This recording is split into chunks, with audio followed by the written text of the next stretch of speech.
we would look at a case, we would see a case, we'd all watch it, we'd look at the tapes, we'd discuss the tapes, and it would be what happened, what did we see, what did we do?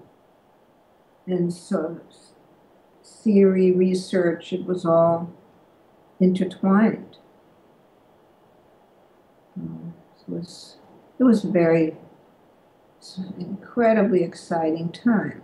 And Steve was the one who would stand, during these discussions, Steve would be the one at the board, if there was a blackboard, and we'd be sitting around on the floor usually, and looking at this, and he would synthesize what we're saying on the board. And he hadn't started writing then. I mean, he didn't start writing right away. I mean, Patterns came out in '82, yeah. So maybe he started writing in late '80s, '81, I don't know. And we needed clients, we needed patients, so it was decided we have to have some public relations.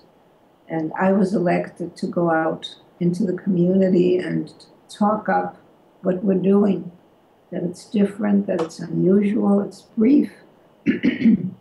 So I did that, and it worked. Yeah.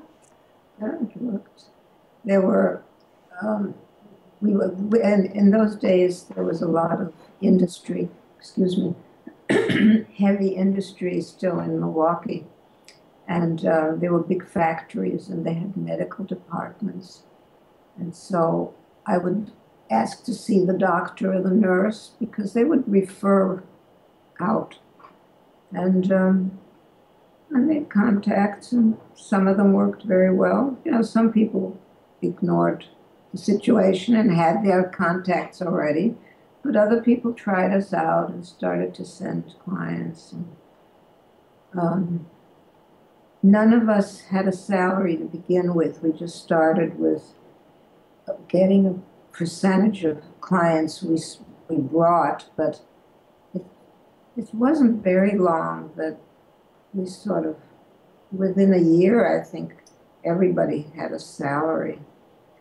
Insu and Steve were really, we called it a mom and pop shop.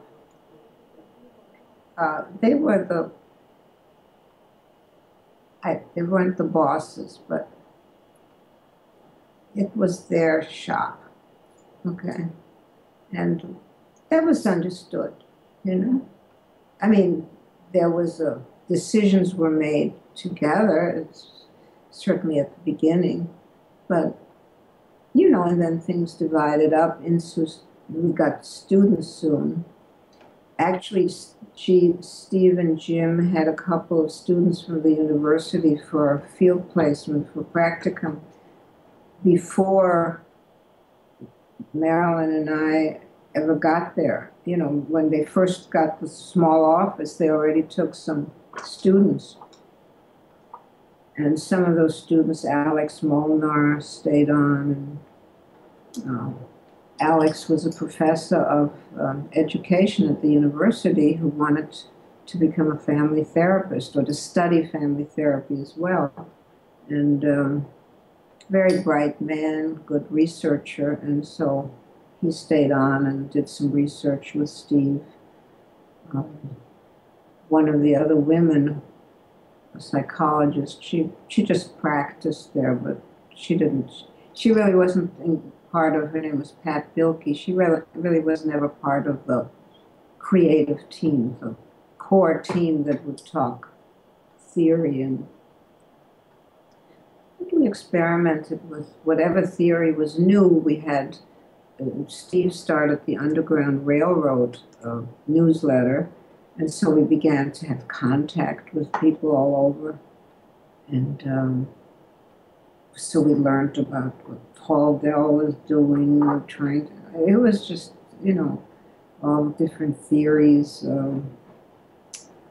strange loops, and maybe a strip ideas. You know, we just